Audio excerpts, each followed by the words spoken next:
the show. And curtains open. Hello, everybody. Hello. It's fucking Wednesday. Yes.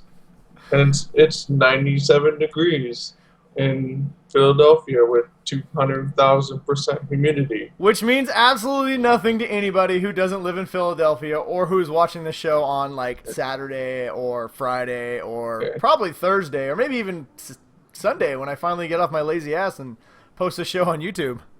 Yeah, when the local news people were basically saying, when you step outside, your face will melt off, then, it's pretty shit going down. So that's what I'm looking for. And that is why I do not live on the East Coast. Yeah. Hang on a second. Addison, turn the TV off.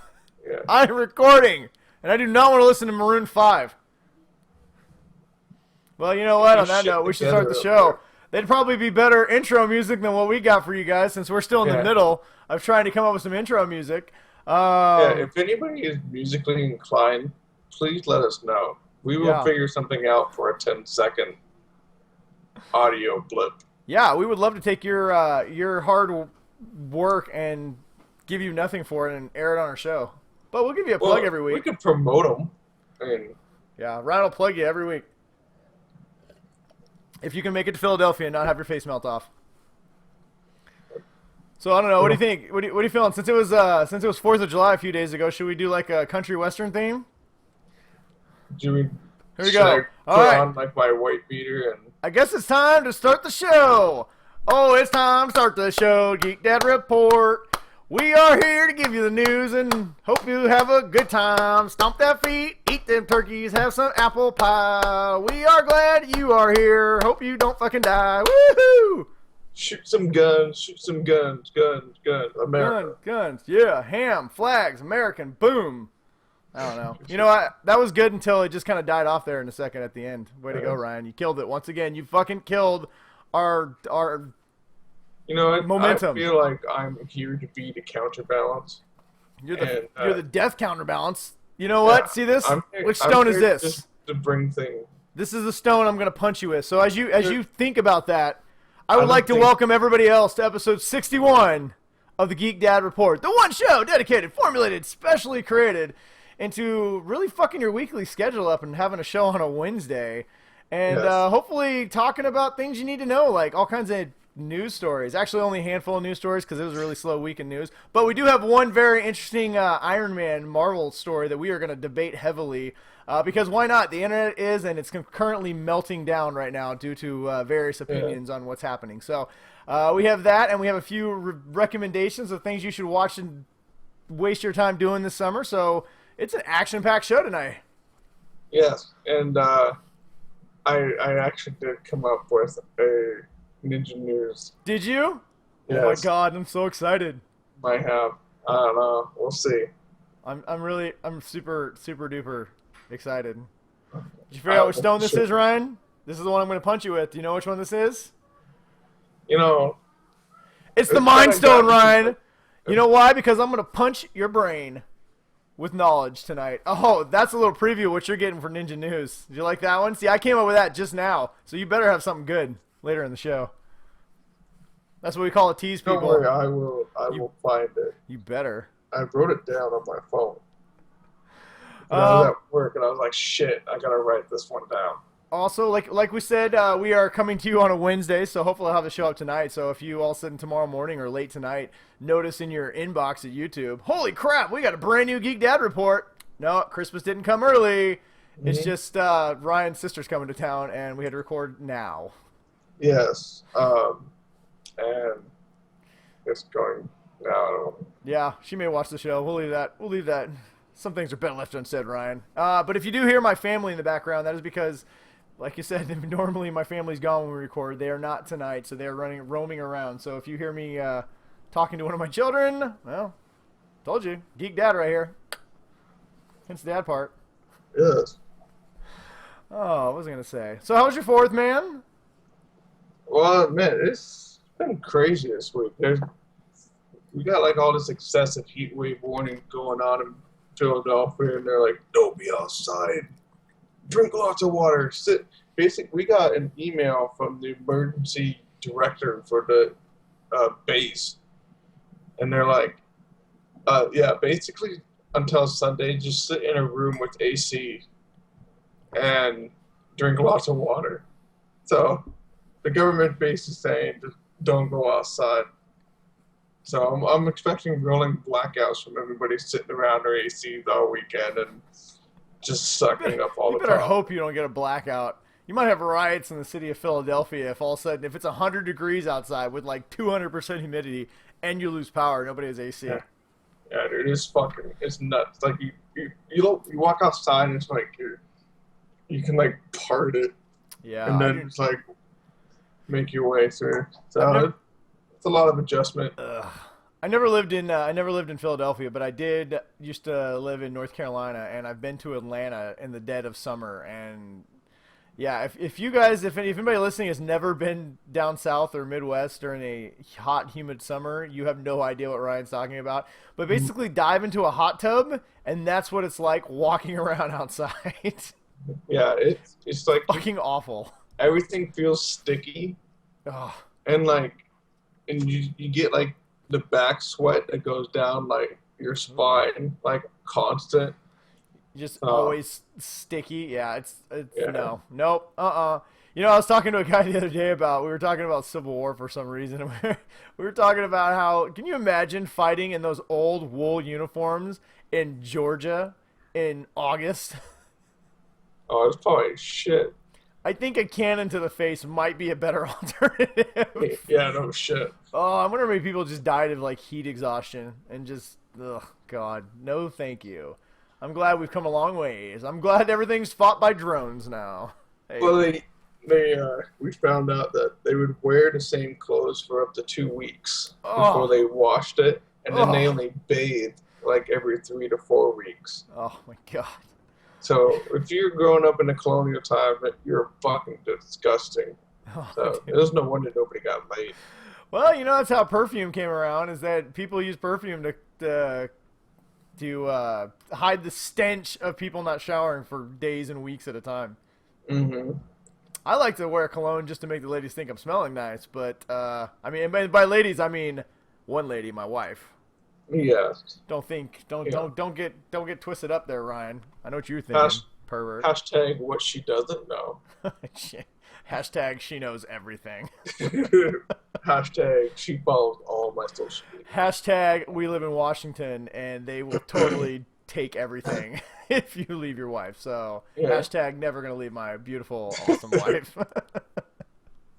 Anyway, well, I see you have all your hands, fingers, toes, and facial features, so I guess you didn't blow anything off during the great... we went to Independence Hall, where the American civilization started, and they had a reading of the Constitution.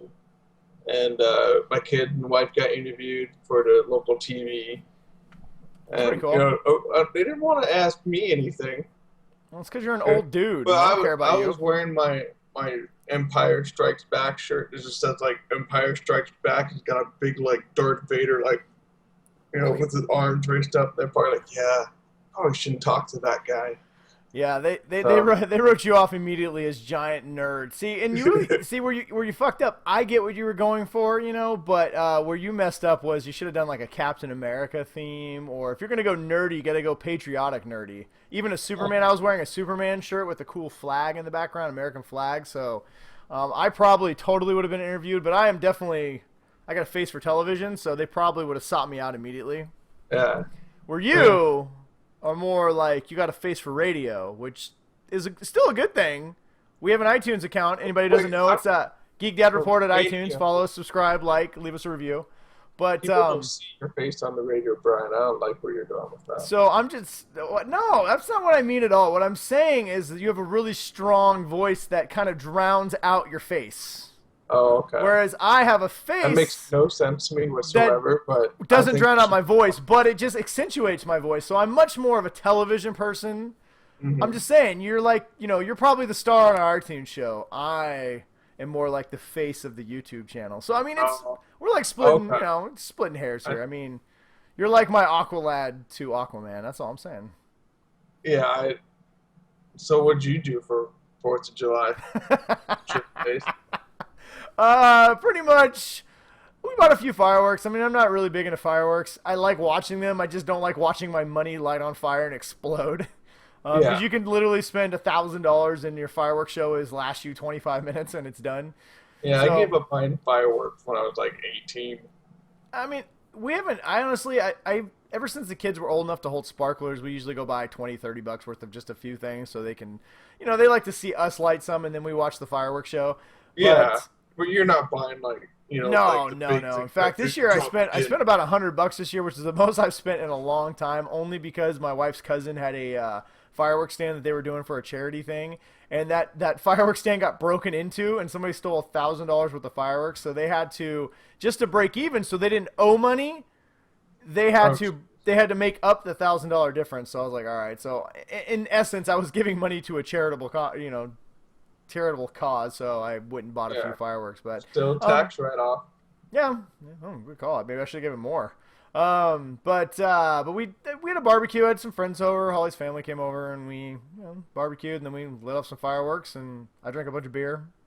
Yeah, that's about it. We watched Independence Day to start our. I guess we can just roll these into our Geek Dad moment of the weeks. But I watched Independence Day with the family on July 4th, the morning of. I mean, I figure like that's about the most patriotic thing you could do is watch either Independence Day, Top Gun, or probably The Patriot.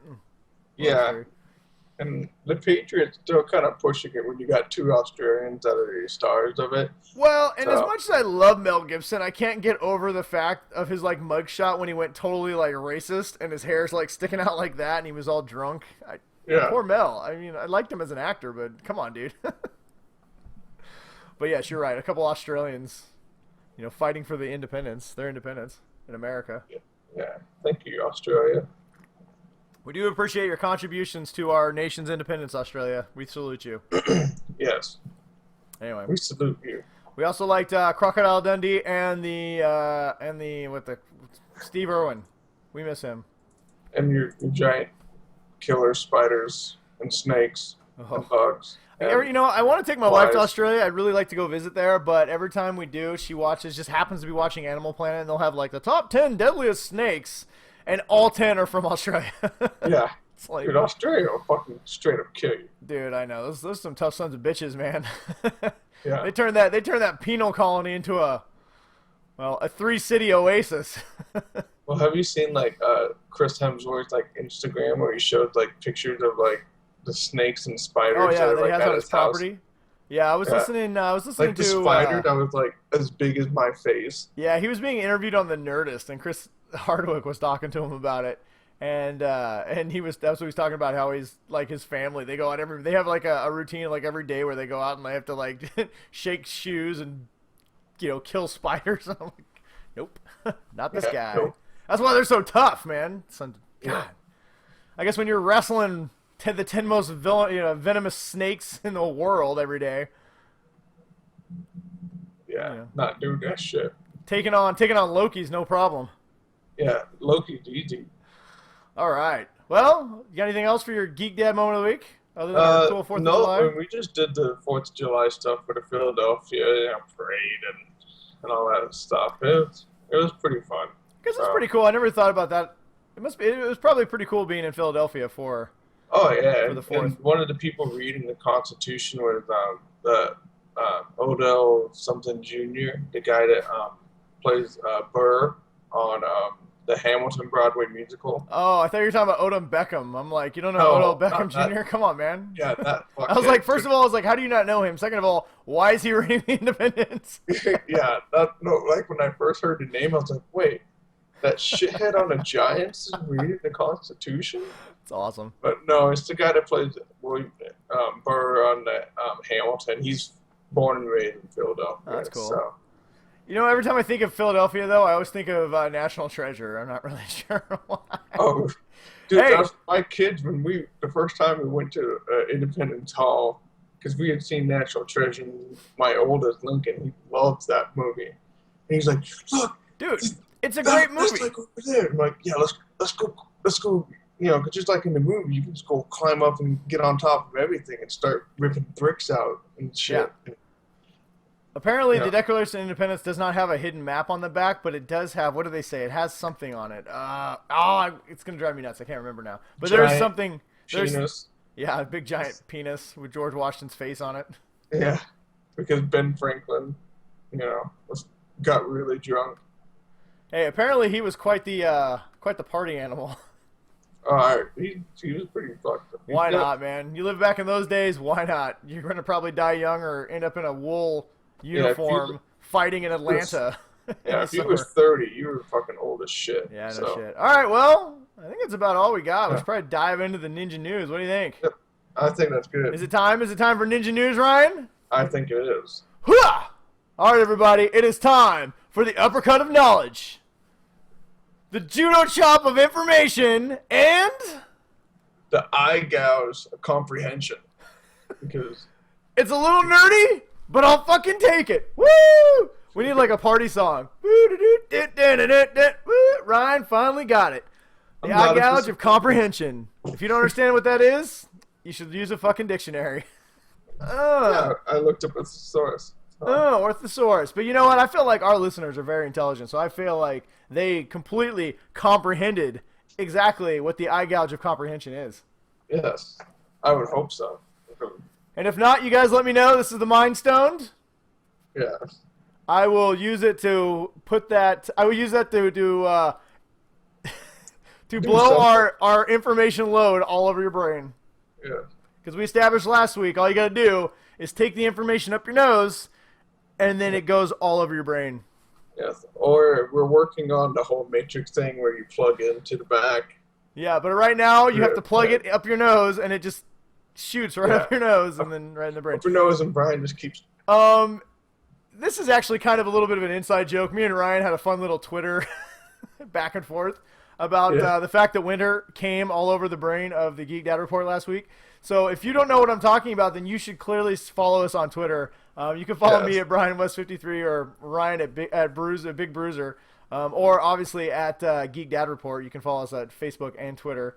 So we have some fun. We had some fun conversations like that, and we would love everybody to be part of that conversation. Yeah, so when my data plan resets in 2 days, I can start being more active. Well, if everybody would be part of that conversation and subscribe, like, and share our show, we could afford to write off our phone plans on the Geek Dad Report's, sponsorship list. Yes, or just give us more of a reason. Yeah, there's that. All right, well, moving on. Ninja News. Because we kind of decided to do this show last minute, I don't have our normal sheet, so we're going to kind of wing it like we did last week. And honestly, there wasn't a ton of news, so if there's something... It's that part of the summer where there's just not a lot of stuff coming out. Yeah, pretty much the blockbuster everyone's movies. Traveling or... Yeah, I mean, it's all about the summer movies, and that's about it, man, so... Yeah. But there's a few decent stories we'll talk about. So if there's something you guys heard about that you wanted to hear us discuss and we don't talk about it, sorry. Feel free to hit us up on our as said Twitter and Facebook accounts, and we'd be more than happy to talk about it there. But as of today, the main things we want to talk about is James Gunn. The first story of the day. James Gunn came out on his social media site on a little Twitter Q&A. I think it was Twitter or Facebook Q&A, and somebody asked him about the Skrulls. And if they were ever going to be used in the Marvel Universe, who owns the rights to the Skrulls? And it's long been rumored that Fox does, because the Skrulls are very heavily known to be the villain for the Fantastic Four. But they're one of the big cosmic villains. Anybody who's not familiar with the Skrulls, are green, got big pointy ears, and they can shapeshift. So Secret Invasion. They're not the guys that are on the Agents of S.H.I.E.L.D. No, those are the Krill. Or the Kree. Sorry. Way different. The blue people are the Kree. That's who the main bad guy was in Guardians of the Galaxy, the Kree. And so they've already talked a lot about a lot of the cosmic villains in the Marvel movies, but the Skrull have been one that has been absent. Like I said, everybody just assumed that it's because Fox owned the rights. Well, apparently James Gunn said that while Fox does own the rights to certain Skrulls, like the I want to say what's Emperors? No, what's the one Skrull who has all the power of the Fantastic Four? Like, is it Super Skrull? The Super Scroll. Yeah, Super Skrull. They own the rights of specific Skrull characters, but the actual Skrull as an entity Race. as a race, as species, are co-owned by Fox and Marvel. So much like Scarlet Witch and Quicksilver were, Marvel could use them if they would have to find a way for them to enter the universe that are not in any way connected to the Fantastic Four or the mutants, but they could technically use the Skrull, which is a big deal if you know anything about a lot of the big events of the Marvel's comic universe, because some of the biggest events, like I said, like Secret Invasion, features the Skrull as the villain. So this could be really big for Marvel's plans going forward after Phase 4, after the Infinity War. Yeah, it should be interesting if they're gonna be like, here's Steve Skrull, Yeah. and he kind of like the Super Skrull, but his name is Steve. So we'll see kind of what they do to try and get around it, unless they end up buying it by that point. Well, But they bought back the rights, which could happen. Well, and between now and Phase 4 or Phase 5 of the MCU, I mean, there's a lot that could happen. I mean, we never thought Spider-Man would be part of the MCU, and here he is. The rumors keep persisting that eventually X-Men are going to be part of the MCU, and I mean, judging how great Age of Apocalypse was. I don't know if I could handle X-Men. I don't think X-Men would fit in what. Well, you know what? Honestly, They're trying to make it so that they never have to have the X-Men. Well, honestly, the only way I'd want the X-Men in the MCU is if it was new. Like if Marvel did what they did with Spider-Man. Say, listen, we'll reboot it and we'll cast it and we'll come up with the stories and we'll make it part of our universe. But there's no way, shape, or form that I want this current crappy X-Men universe part of the MCU. Not only would it not fit, but then it would immediately become canon, all the crappy Bryan Singer movies. And I'm sorry, if anybody's seen Age of Apocalypse, it's terrible. Watch our Craptastic and watch me literally yell for 20 minutes about how bad that movie was. Well, no, I'm more saying that I don't know if the X-Men even fits in the whole universe, though. I mean, they're doing Inhumans. They don't mention anything. I think they could fit. And you're not wrong. I think the universe MCU is big enough to incorporate the X-Men. But what I was saying is, if they wanted to do that, they would have to incorporate it from the ground up. They would have to start over and start it small.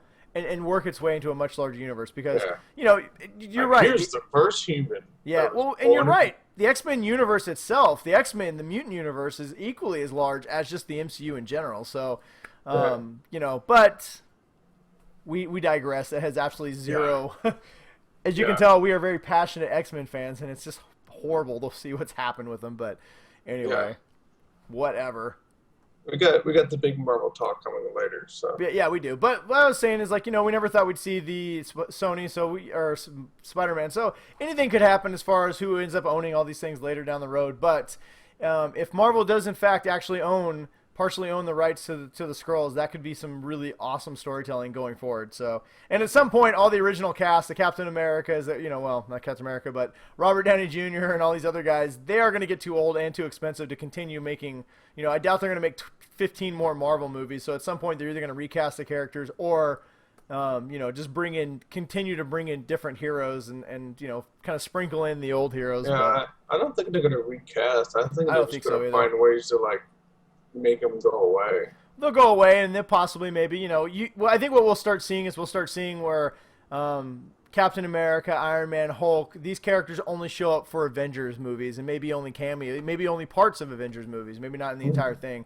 I think their days of solo movies are done. In fact, I think a lot of solo movies for Marvel in general are going to be done. I think we're going to start seeing a lot more team up movies, like we're seeing with Thor and Hulk and Thor Ragnarok, which just started shooting. It just started shooting. Chris Hemsworth is sending set photos. I cannot wait for that movie. I'm actually gonna say it right now. That is the Marvel movie I'm most excited to see right now. Oh yeah, I think it's the one I'm looking forward to the most. Yeah, Ragnarok. So. Oh yeah, pretty excited about that. Let's see a little more Marvel news. Anna Kendricks made a little waves when she came out, and people were asking her if she was going to be in a Marvel movie anytime soon, who would she want to be? And she said that she wanted to be, if she ever was in a Marvel movie, she'd want to be Squirrel Girl. And apparently there's some people who were teasing that that could actually be a possibility. I think she is part of the Avengers Great Lakes or Avengers something. I don't know. There's like a billion. I'm a little behind on my comic books because there's like a billion Marvel comics and I don't have time to read them all. But I do have Marvel Unlimited, so I'm going to try and get caught up on a few. But people are basically teasing that Squirrel Girl could appear in Spider-Man. And the fact that she had come out saying that she'd like to play Squirrel Girl, a lot of people are kind of drawn connections. But I think that'd be kind of fun, honestly. I think Squirrel Girl, an appearance in a Spider-Man movie would be pretty cool. Not going to happen because Squirrel Girl is a mutant. And Fox, I believe, owns all the rights to mutants. But who knows? Maybe one day we'll see a Squirrel Girl on the big screen. That would be interesting. To say the least. Yeah. Something else that could be interesting. I'm going to give you a hint what it's about. Hang on a second. Yeah, it's Star Wars news, people. Oh, yes. For those of you who don't know, I think we talked about it last week. One of the Forrest Whitaker's character in Rogue One has been revealed to be a spoiler alert, everyone. If you don't want to know anything about Rogue One, here's your chance to turn away. 3, 2, 1. He's actually been introduced already in the Star Wars universe in the Star Wars Clone Wars cartoons. So his character is going to be the first main character that was introduced in the cartoons that is now a live action version in a movie. So big news. Who yet? Or? What? Have they said who? Yeah, I don't remember the name off the top of my head. He was in, I want to say, season 4. I gotta ask Alan. I gotta watch the episode and write down the names. I am not all the names for the Rogue One characters other than Darth Vader are all brand new, so I'm still learning them all. Yeah. But let's just say Forrest Whitaker's character played a soldier, kind of a mercenary, a guy who ends up becoming like a Punisher type character in the Clone Wars. He worked with Anakin and Obi-Wan. Anakin thought he was pretty great. Obi-Wan did not.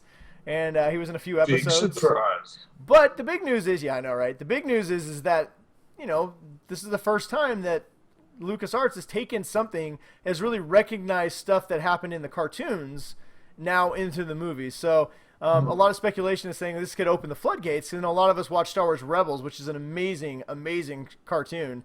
And Darth Vader and a lot of the stuff from the movies has started to tie into Darth Maul was in season finale of Rebels. Vader's made multiple appearances. Tarkin's in there. R2, Leia. Wait, I thought Darth Maul died. No, Darth Maul did not die. We don't have enough time to talk about this, but I will school you later. But yes, Darth Maul is actually alive and well, and he has showed up. Well, he's not well, but he's alive. He's alive and has a half robot body. Ooh. And he's still a badass, and he shows up in the season 2 finale of Rebels. So if you're not watching Rebels, go get caught up on Rebels. In fact, I think we may talk about Rebels a little bit at the very end of the show. But that being said, so a lot of us who have watched the show have kind of speculated on, could some of the characters, maybe even from Star Wars Episode 8, tie back to some of these characters they're introducing in Rebels, because as of now we don't know what happened. These are all new characters in the universe. So, but up until this Forrest Whitaker Clone Wars reveal, the idea of taking something from a character and putting it into a movie just probably wasn't going to happen. But now this has happened. A lot of let the speculation begin of what could happen. In fact, let's see here. Where's the news story? I had a brilliant segue and then my phone beeped and threw me off.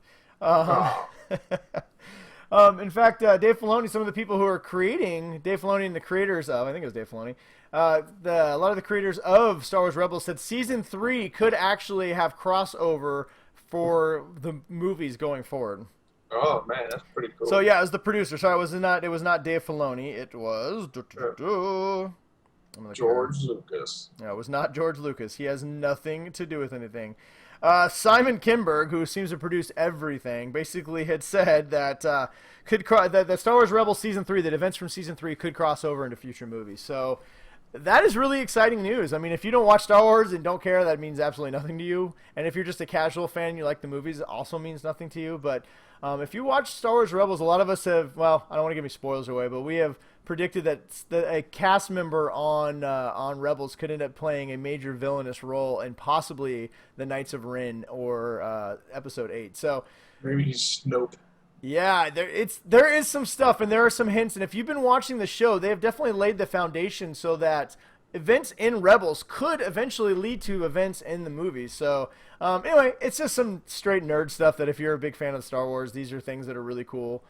Generally speaking, the movies have always been kind of standalone. They definitely share the same universe, but think Marvel, the MCU, and Agents of S.H.I.E.L.D. Technically, they're in the same universe, but they don't cross over even a little bit. So, yeah, and one pays slight hints to the other, and the other ignored the Yeah, shit out of exactly, it, and that's so. kind of been the way that that Star Wars and the cartoons and the extended universe has kind of been. So this is really exciting if you have always wanted those to start merging, and it sounds like it's going to start happening. So anyway, nothing concrete. Well, obviously, Star Wars Rebels season 3 just kicks off next fall or this fall, so there's some time before we know any concrete information. But they did introduce the lightsaber with the crossbar that Kylo Ren has in the season finale of Rebels.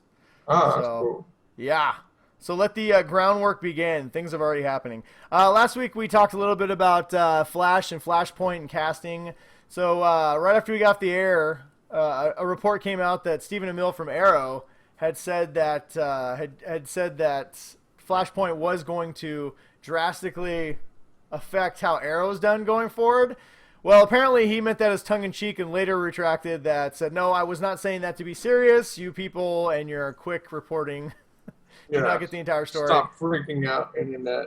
Yeah, he basically said the first script, in fact, the very first script for the first episode of the next season of Arrow just got done. So at the time, he didn't even know what the story was going to be really going forward. So I do anticipate that Flashpoint is going to affect the whole thing, but we won't dive too much into it because I believe one of our Faithful 50 member had a question about Flashpoint, so we'll dive into a little bit of that later. But we wanted to talk about that since we posted it and then posted a editor's note afterwards. Yeah. One thing that is going to be confirmed on Arrow is that Stardust? Let's see here. I want to make sure I get it right. Yes, Stardust. Last time we reported Gold Dust, and we were called to task by one of our loyal Faithful 50 wrestler fans, and let us know that Gold Dust is actually the father of Stardust. But no, Stardust and Arrow. Yeah, Gold Dust is from like 80s. Yeah, 90s. Wrestling. But Stardust is the guy who Stephen Amell actually wrestled, I believe, at SummerSlam, or I think it was SummerSlam. And those two have had a kind of a fun little feud going back and forth. But Stardust has been confirmed. He just recently got let go of the WWE, so he's looking for a new career. He's going to start on Arrow. He's got I don't know if it's a recurring role, but he does have a role on this next season of Arrow. So that should be interesting at the least. God, I mean, it's can't be any worse than what Arrow was last year. Because we all know if we want to spice something up, bring in a WWE has-been, and that'll make your show's rating. A WWE has-been. Way to go, Ryan. You know what? What if Stephen Amell happens to watch our show or Stardust, and now they're deeply offended, and then either one of them come to our house and lay the smackdown on our candy asses? I'm sure they'll send John Cena to do whatever it is that he does. Well, you know what? I hope they send him to you first. I don't want to see John Cena at my door all pissed off. That's a big dude, man. I mean, he seems like a cool dude, but still, I don't know what his special move is. But if I don't want to get the Cena bomb. That sounds awful. You know what? Nothing beats the people's elbow. That's true. So, that is actually 100% accurate. Yes. The Rock. I don't care. My favorite wrestler of all time, The Rock. So entertaining. Dude, I used to love watching him. I watch shitty Rock movies. I watch The Scorpion King because I love The Rock. Because of the fucking... Well, Ryan, you know what else I love? Netflix. I love Netflix. I could have went a whole bunch of places with that. I wasn't sure which one to go with, but I don't know why I settled on Netflix. It was just the next story that popped into my brain. Netflix, if you're a big fan of the CW and you have Netflix, then guess what? We have great news for you because the Netflix and CW have signed a fucking deal that will make the current seasons. Let me hear how to say this. So all the seasons of every CW show will be available on Netflix, and in fact, the current seasons will be available for streaming on Netflix days after they end. So if you watch The Flash and you miss season 3, like 2 days after season 3 is over, the whole season 3 will be on Netflix. That's pretty cool. So yeah, Hulu let their deal with CW expire, like a bunch of morons, and Netflix said, well, we'll do it. But the cool thing is, even if you were a Hulu subscriber, you only got 5 episodes at a time of any CW show. So Netflix is going to be that was always a pain in the ass. Like if you got behind, you're like, shit, I gotta watch something. You're 6 episodes behind, guess what? You're fucking shit out of luck. Now you're not. And guess what? It extends to the to Supergirl. which I didn't get to watch all of season 1 because I switched cable providers and lost all my recorded episodes. So I will be binge watching. I don't believe it takes effect till the next full seasons of the CW shows, but I'm guessing over the summer they'll probably add all the current, get all the CW catalog. I don't know when the deal completely expires. I don't know if it's completely expired with Hulu. They didn't say, but I'm sure as soon as that transition happens, we'll get all the past seasons of CW shows, and then, but going forward into when this next upcoming seasons, they will all be available for full streaming days after they end. So yeah, it's pretty cool. Be a good way to get caught up on some shows. Let's see. What else we got? We only got a couple of little things left here. Let me look here. Pixar is not doing any more sequels. They're making you cry.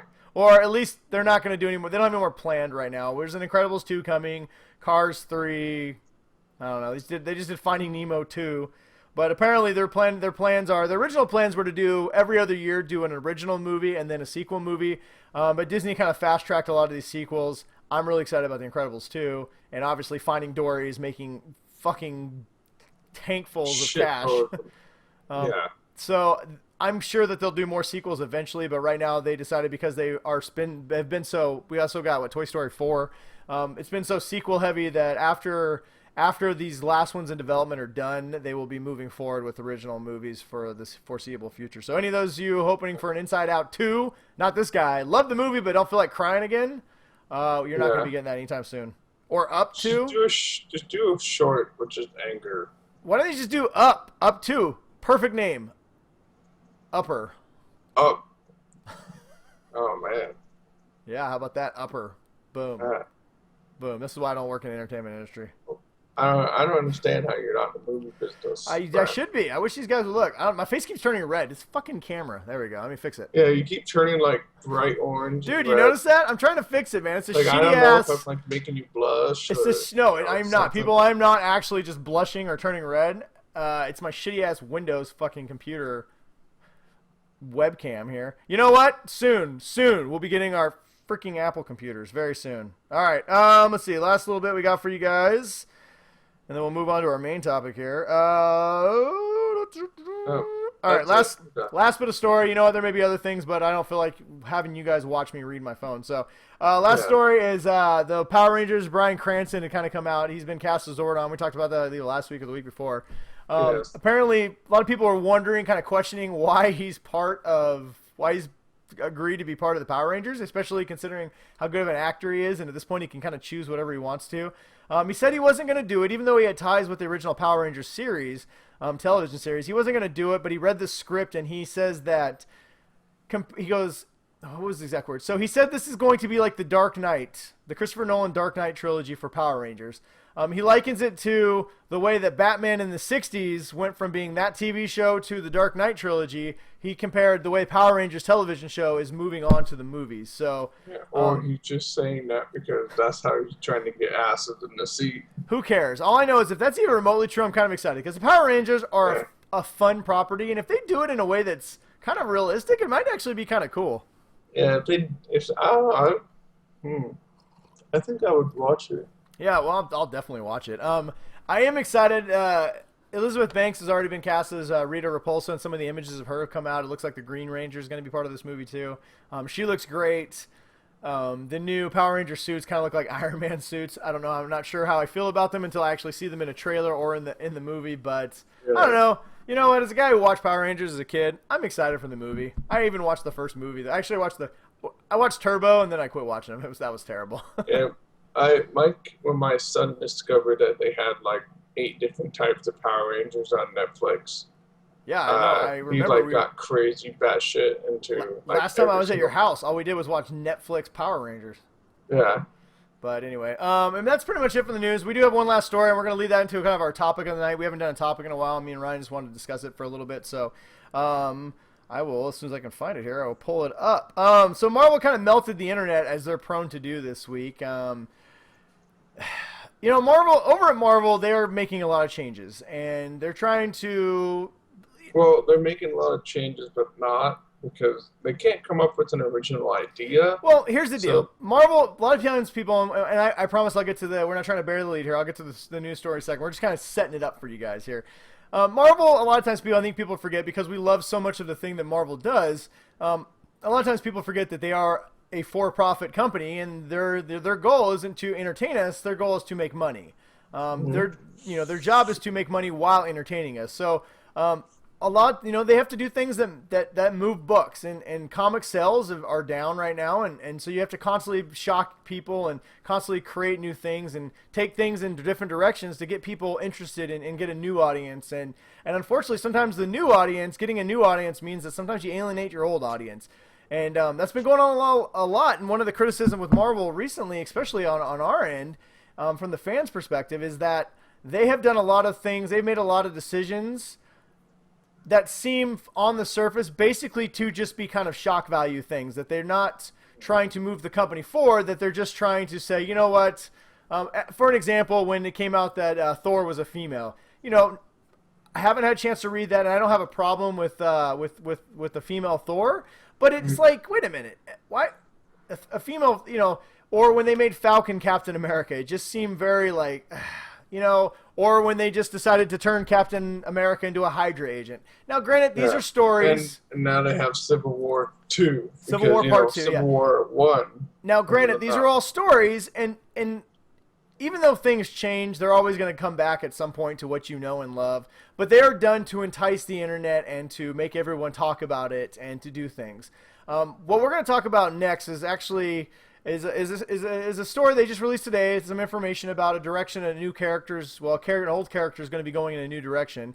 But me and Ryan have kind of gotten to the point where the people we want to talk about the fact that we're kind of starting to get into this weird thing as a fan, that if you speak out against something because you love the way it was, people label you certain ways, and it's not really a fair way to do it. And also, we want to talk a little bit about how DC's doing things and how Marvel could actually learn a thing or two from DC. So, without teasing it anymore, basically the story is that, and I don't want to mess these names up. So, it came out today. Brian Michael Bendis is writing the the Civil War 2 right now, and at the end of it, apparently Iron Man, Tony Stark, is going to be walking away from Iron Man. In his place, the new Iron Man going forward is going to be let's see here, it's going to be a female. Her name is Rita, it's Riri Williams. Riri Williams. She's a black 15-year-old female from MIT, super genius, and she's going to be taking over. She's going to be taking over as Iron Man. Now, normally, I would even mention that she's a black female, but the headline on every article is Marvel's new Iron Man is a black woman. So, apparently that is the lead story. I personally don't have a problem with her. I don't have a problem with her being black. I have more of a problem with an unknown 15-year-old female taking over for Iron Man. It just doesn't make any... Well, she reverse engineered one of his early armors and was flying around with it. Well, okay, let me rephrase that. I don't actually have a problem at all with somebody else becoming Iron Man. I don't have a problem with a woman becoming Iron Man. I do think that they're going to have to change the name. Being Iron Man is... I mean, she's not a man. Iron Woman. Yeah, I mean, hopefully she comes up with a really cool new name. And I'm sure she's going to be a great character. Brian Michael Bendis has created a lot of great characters. He created Jessica Jones, who in the comic books is a good character. Miles Morales. Who I love. Miles Morales is a great character. I'm sure this new Iron Man, Riri, I don't know, I'm totally butchering her name. Riri. I'm sure she's going to be a great character going forward. What we want to talk about today isn't necessarily about her being the new Iron Man, honestly. Marvel has a diversity problem. They have for a long time. Of all the comic book companies, most of their heroes tend to be white males, straight white males, and this is the way their heroes have been for forever.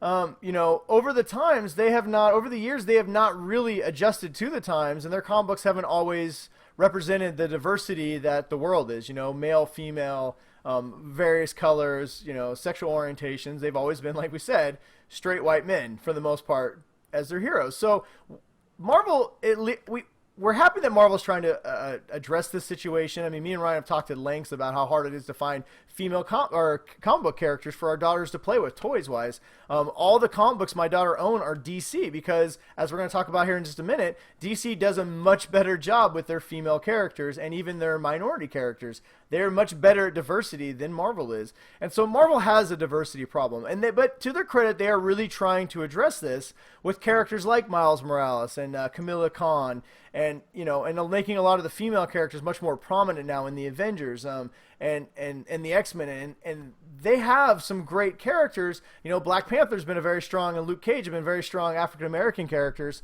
Well, I guess Panther is just an African character, but black characters going for. But problem. Here's the thing, though. When Marvel's like that person on your Facebook that when they do something out of the quote-unquote kindness of their heart, they make a big post about how they did this thing and how great it was and how much it impacted them, and they don't, like, they save the homeless person, but they don't take any pictures of the homeless person. They just take a selfie of themselves.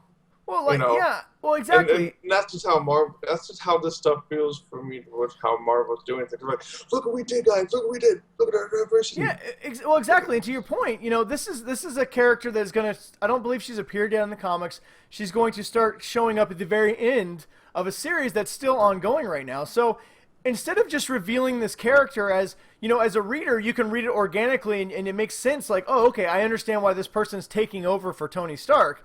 What's the headline? Marvel announces Black woman will become Iron Man. Why do they say that? Because that is something that is going to cause people to go, what?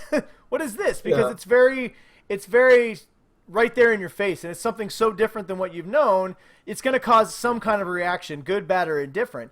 And that's fine. It's okay that we get different characters being. I don't have a problem. There are multiple Green Lanterns. There are multiple Flashes. There are multiple versions of Superman to an extent. There's Supergirl. There's Superman. There's all kinds. I don't have a problem with a female Iron Man.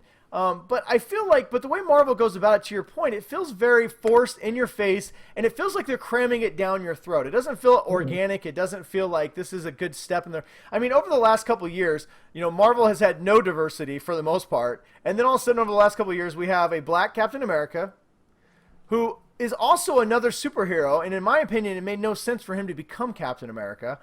Falcon by himself had become a really popular character through the comics and through the movies. They did not need to make Falcon Captain America, but they did. So they had a Black Captain America, a female Thor. They killed Wolverine and replaced him with this female clone. So you have a female Wolverine, a female Thor, a Black Captain America. You're now going to have a black female Iron Man. And is this all wrong? No, it's not wrong. It's fine. Well, and Ghost Rider's two Hispanic kids. Yeah, Ghost Rider's two Hispanic. Miles Morales. I mean, it's like you said, it does. Well, and then the worst part, in my opinion, is they're banding them all together to form a new Avengers. So I'm like, wait a minute. Isn't the idea of diversity us being diverse? So you bring in a lot of these new different characters, different representations of different races and groups, but you're going to cram all of them together into one group, so they form what, the diversity Avengers?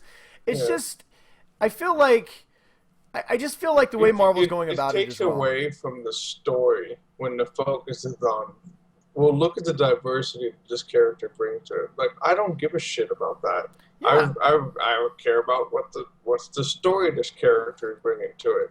But Marvel makes it a big, pop and circumstance about, the impact of just the diversity. Well, I don't give a fuck. I want to know about what's this character.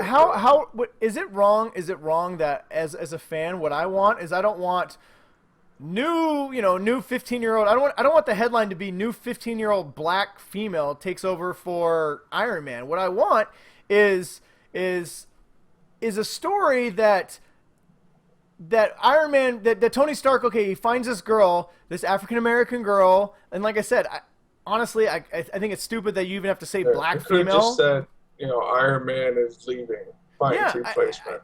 Personally, I think it's stupid that you have to put in the headline that black female, black female is new Iron Man. I would much rather say I personally would have rather said, new character Miri Williams is set to take over for Iron Man. But of course, that doesn't grab the headlines. What grabs the headlines is you throw in gender and ethnicity, and people are like, "What? It's not Tony Stark." Yeah. But I mean, for me, I think the story could have been great had Tony Stark found her, became his prodigy. You spend 10 issues showing her maybe becoming his new protege, his new sidekick, his new whatever. And then when Tony steps away, she steps in, and then you're like, oh, that makes total sense. I mean, it feels natural. Like, apparently, Tony Stark's like he's a different biological parents now. Yeah, like I said, these are comic books, and at the end of the day, they're not real people, and we don't own them, and Marvel can do whatever the fuck they want to with them. I'm just tired of people cramming things down our throats, and then. Well, I'm mostly just tired that if I don't agree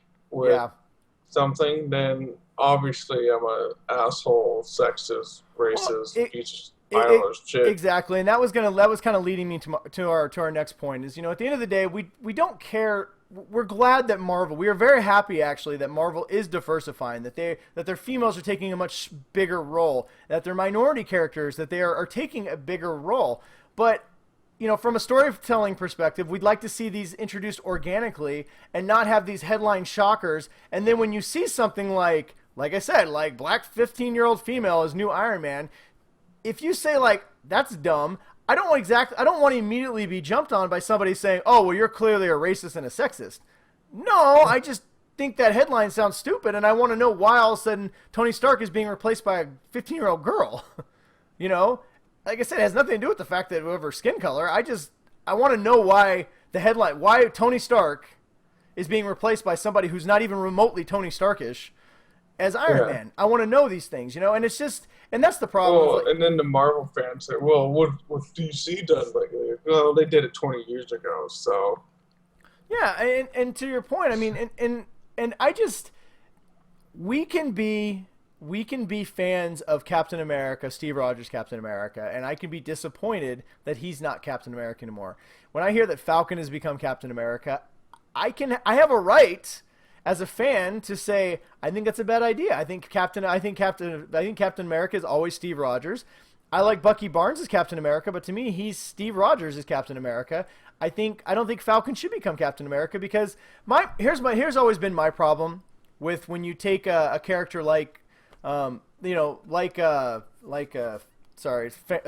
and you turn him into Captain America. When you want to fill a void, now Marvel can say all day long, and they do say it all the time. Oh, we don't take these characters and make them Captain America to check off a list. But when all your main characters are being replaced by much more ethically diverse characters, you are making a conscious decision to do this, and that's fine. They needed to do it, but here's the problem: when you take an African American character like Falcon, and you turn him into Captain America, and you say, look, we want to give him more relevance. We want to show that we're more progressive. We want to make him a better character, so we're going to make him Captain America. When you take away Captain America from him, which you eventually will, you lessen the impact of that character. I would much rather see Falcon become a better character as Falcon, a much more important character as Falcon, because that way when Captain America does come back, you don't lessen the impact of what Falcon has now done going forward. You understand what I'm saying? Like, oh, I guess I'll be Falcon again. Yeah, exactly. Jane Foster is Thor. Okay, you got a female Thor. Well, the moment Thor, Odin's son, gets Thor's powers back, she becomes irrelevant. Where if you would have given her her own set of powers and kept her own character, she could stay relevant when Thor inevitably gets Mjolnir back and becomes the Thor that we know. And that's my problem of what Marvel's always done. They like to fill a. Maybe they're not quote unquote hitting a checklist, but they like to diversify by taking existing, not characters, but existing, Iron Man, Captain America, titles, and they give them to other characters. And that's great, and I understand that helps them sell books because it moves forward, because it's easy to sell a Captain America book. It's a lot harder to sell a Falcon book. And I get that. But they're not taking the time to make these characters their own, like Black Panther. Black Panther can sell a book because Black Panther's an awesome character. But they've taken time to develop that character. So instead of what they're doing, instead of taking the time to develop that character and turn them into a lead, they're giving them the lead title. But like I said, eventually you're going to give that lead title back to the character who's always had it, to the Tony Stark. Which is what they do every time. So. Which is what they do every time. And then those characters fade back into obscurity.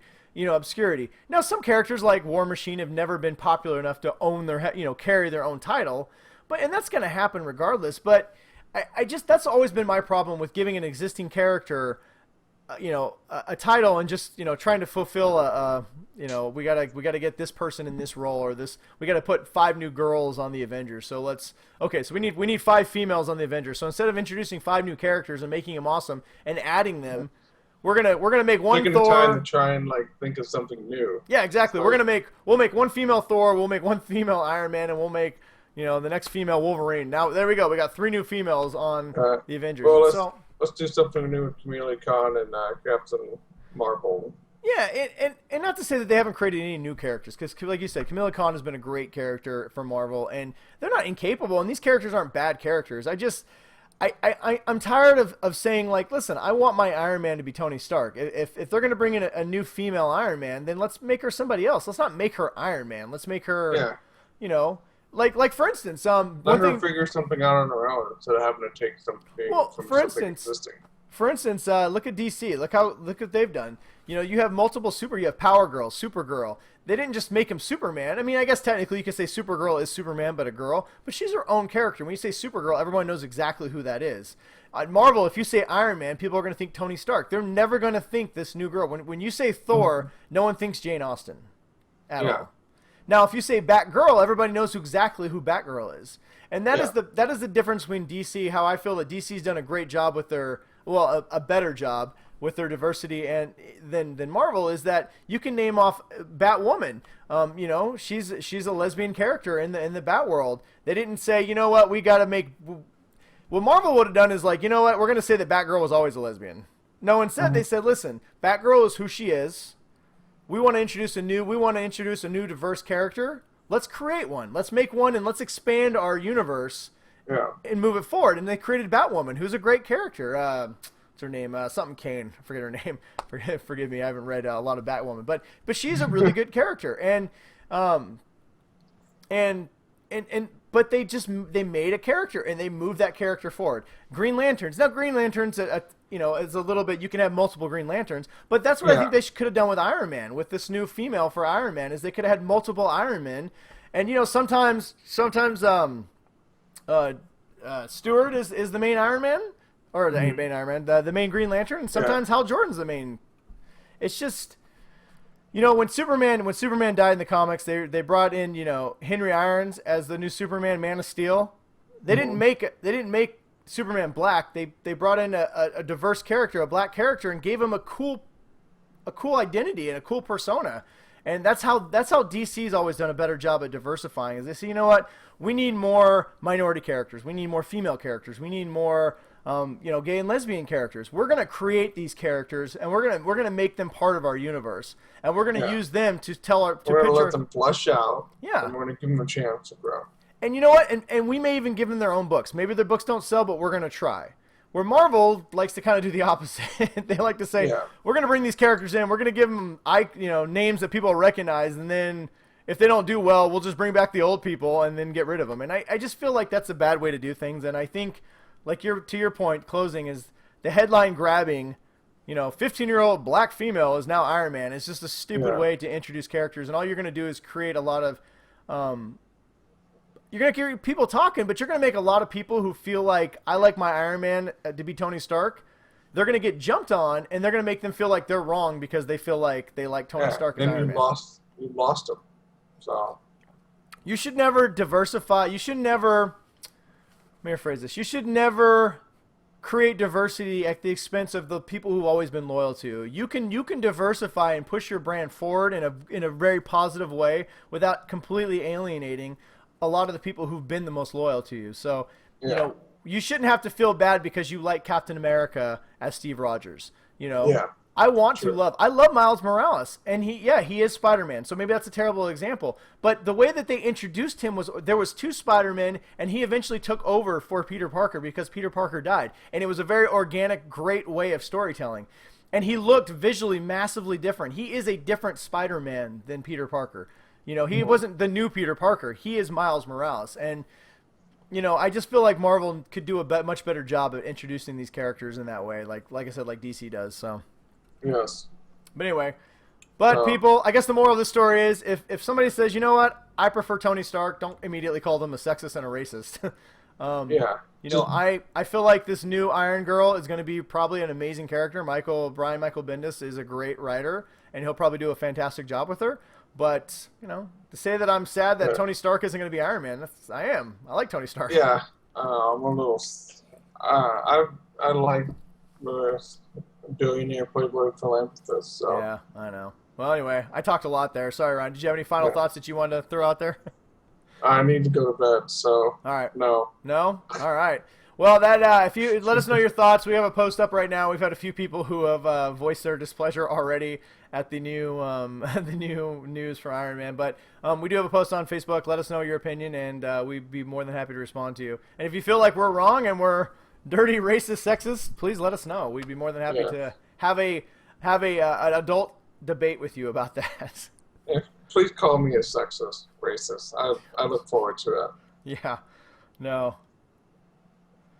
I don't know. Or should we hit the Faithful 50? Yeah, let's hit the Faithful 50.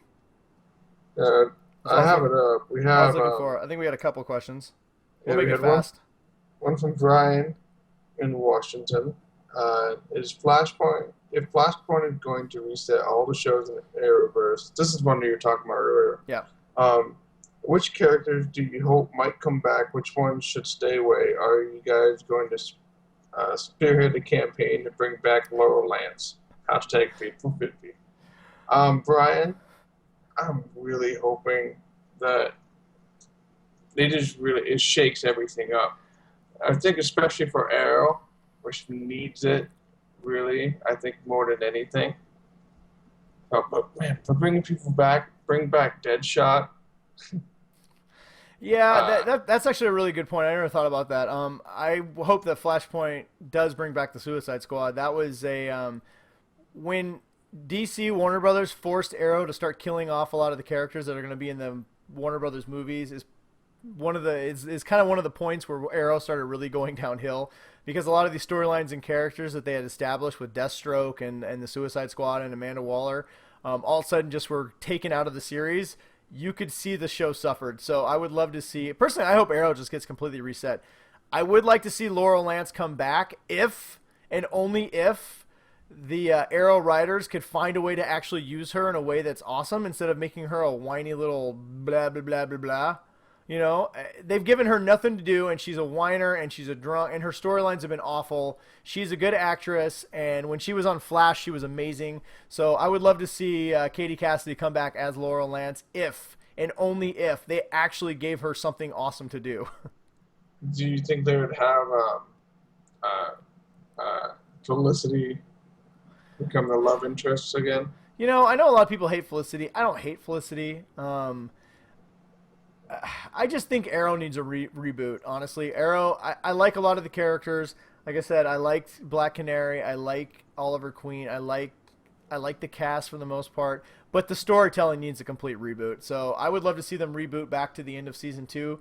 And if they could do that somehow with Flashpoint, I think that would help the show drastically going forward. Because even me, who's a diehard fan, am on the verge of quitting watching Arrow because it's just been so bad. So. Yeah, I'm just hoping that Flashpoint, they're using it as a way they can also incorporate Supergirl into the universe.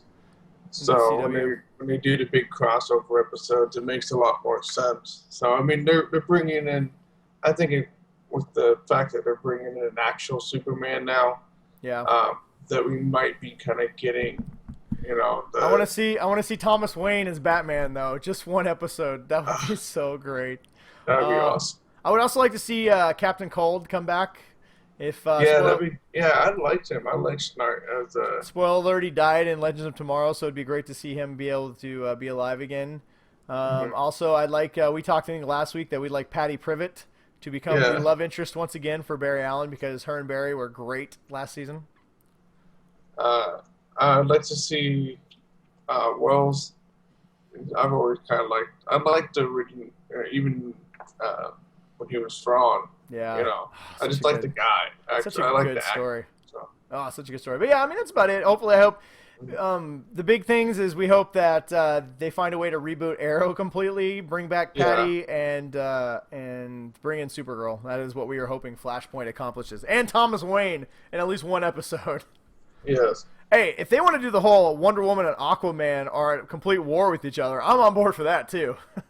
Yeah. All right. Thanks, Brian, for your question. Thank you last week for your question, too. You just missed us. We had just stopped recording when you posted your comment. I think I tried fireworks. to say something on Facebook. But thank you for your question. Next up, we have Chris. Chris from Washington. He wants to know, is he the only person that feels the Warriors movie doesn't need a TV series? So, little news update.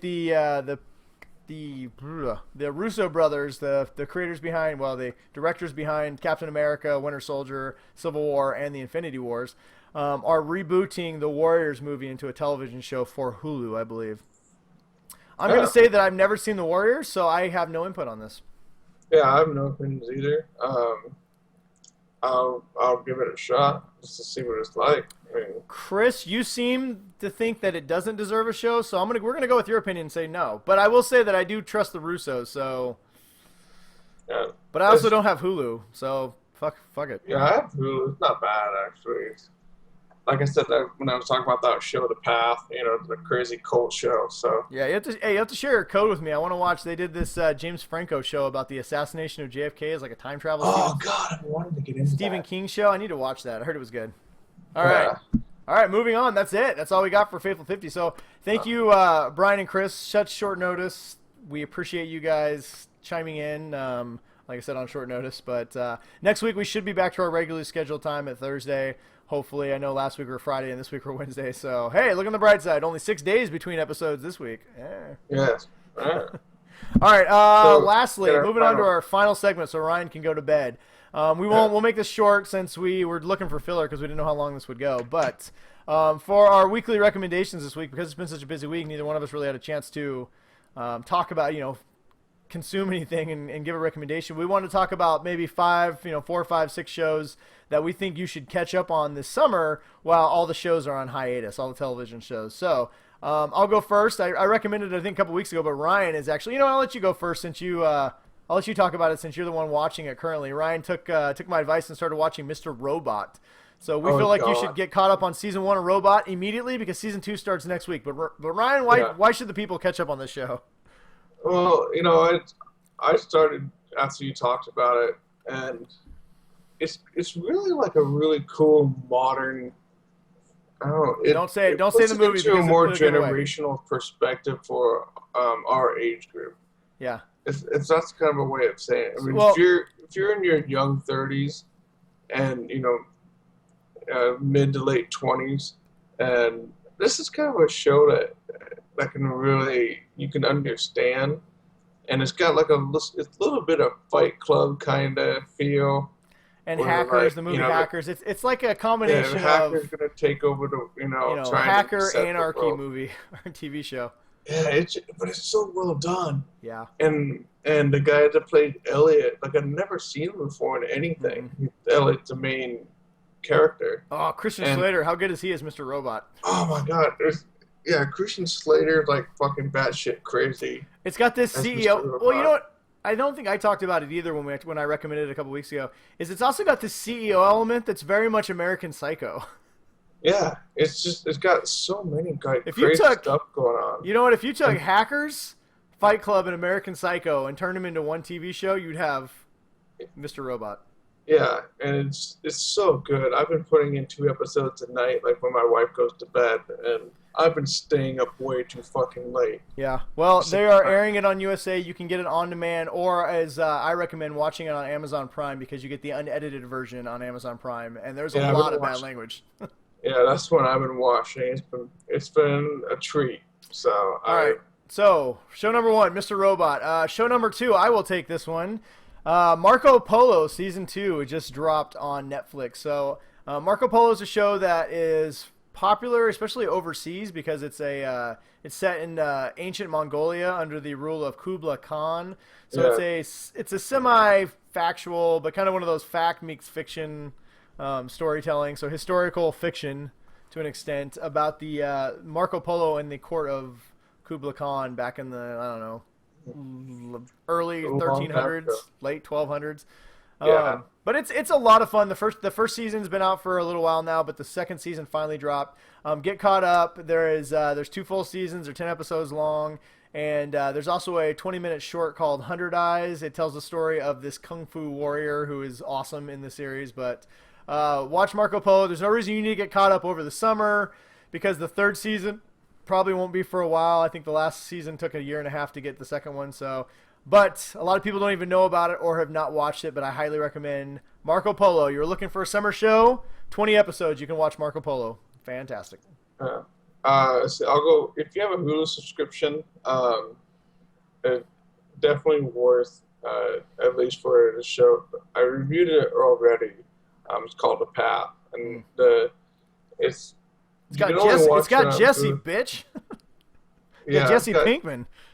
Yeah, and the show is basically it's like a cult, and but they call themselves a movement. They get very offended when someone calls them a cult. But man, it's just the last episode, which is fucking amazing, and nobody's really. I haven't seen anything about it. Nobody's really talked about it, and I think it's going to be one of those things where it's just on Hulu and nobody knows about it, or it's going to get canceled. So I think you should definitely at least just give it a try. It's a good show. It's definitely worth it. So, all right. Next show I'm going to say is The Leftovers on HBO. When I first saw it, there's 2 seasons now you can get on HBO On Demand or HBO Go. When I first saw previews for this, I believe it was started right when True Blood finished. We started seeing previews for it, and it looked like, me and my wife looked at each other and were like, that it looks like the most depressing show ever made. I feel like the marketing, HBO usually does a pretty good job marketing their stuff. They did an awful job on this because the show is nothing like the previews made it out to be.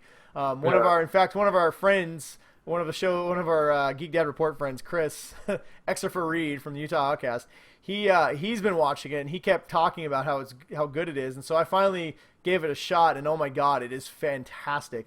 Don't get me wrong, the show's still sad at times, but it has a sci-fi, almost religious element to it that is really, now don't it's not a religious show at all. It's a rated R show. There's a lot of sex and violence and bad language, but it is a really good show, and it's kind of twisty. It's a little bit like Lost, but it does answer some questions. It's a really trippy show. The reason why I think you should get caught up this season is that the third and final season will air in October. So you have until then to get the first 2 seasons under your belt. I'm halfway through season 2. I'm almost there, so I'm really excited about it. And I'm really excited for season 3. So check out The Leftovers on HBO. See, my final one, I'm gonna go with The Expanse on Sci-Fi. If you can watch it, I think you can still watch the whole first season on Sci-Fi Online. Yeah. I haven't seen it on Netflix or anything else like that yet, but some of the other sci-fi shows are on Netflix. So if you have Comcast or some of the cable providers, they have Sci-Fi actually has almost all their shows on demand there, so you can watch the entire seasons. But if you want good fucking sci-fi, I told you that was a good show. Oh my god, it was so. And then Matt Johnson, another guy from Watch Play Read, he was telling me all over it. Yeah, me and him were watching it. We're just like, oh my god, have you watched it? And Ryan's like, okay, I'll watch it. And he's like, oh my god. I'm like, I told you, it's so good. Yeah. So if you're looking for some good hard sci-fi, like fucking Gravity, Thomas Jane, people the in space being born in the space gravity and getting stuck on Earth and being tortured by being made to stand up. Nice. That's fucking sci-fi shit right there. So definitely The Expanse on the Sci-Fi Channel. Another Sci-Fi Channel show that I've heard is really good. I'm gonna try and watch it, but The Magicians apparently is a really good show on Sci-Fi, and they have the entire first season on demand. So there will be a Geek Dad Report real review or a probably at least a what you should or shouldn't watch review on that coming up. But my final show I'm gonna say is The Man in the High Tower on Amazon. That was it's a story based on a Philip K. Dick story. Very sci-fi, kind of that alternate history. It's basically what would have happened if the Nazis would have won World War II. But with the sci-fi twist. I won't say what that is because at the end you're just like, holy shit, what's happening? But yeah, 10 episodes. I'll watch that after Mr. Robot. I blew through it. The second season should be coming soon. So I recommend The Man in the High Tower on Amazon. So anyway, that's about all we got for you guys. As if that's not enough, we had an action-packed, full jam show. I mean, it was like, bam! It was full to the brim, to the breaking point, Ryan. Yeah, we just fisted the internet with knowledge. Yeah. That's right. Last week, winter came all over our show. This week, fucking awesomeness just fisted it. Yeah. Just straight up fisting it. Is that going to be our tagline? Very vigorously. Episode 61, Fisted by Knowledge? Yes. No, that just wait until we get to episode 69. Oh, man. Yo, the puns. The puns will be deep, hard, and dirty. Oh, yes. Just like our show. All right, well. We get a lot of mutual satisfaction at the same time. We don't have any music to exit the show with anymore. Yeah. So should we do the country exit? Oh, what was that? How did that one go again? All right. Well, everyone, thanks for joining us. Be sure to follow us on Facebook, Twitter, YouTube, everywhere you can follow people, iTunes, like, subscribe, share, do all the things that we ask you to do. And thanks for being loyal listeners. And always coming back. We'll see you guys next week. Yes. Have a good one. Have a good one. Yeah. Okay, I know what to say. Thank you for joining us now. We are ending the show. Ryan's got to go to bed. And I just have to fucking go. So we say adieu. Until next week, we are the Geek Dad Report. We are fucking spectacular. Woo-hoo-hoo! Yeehaw. Stay awesome, motherfuckers. Ride 'em, cowgirl.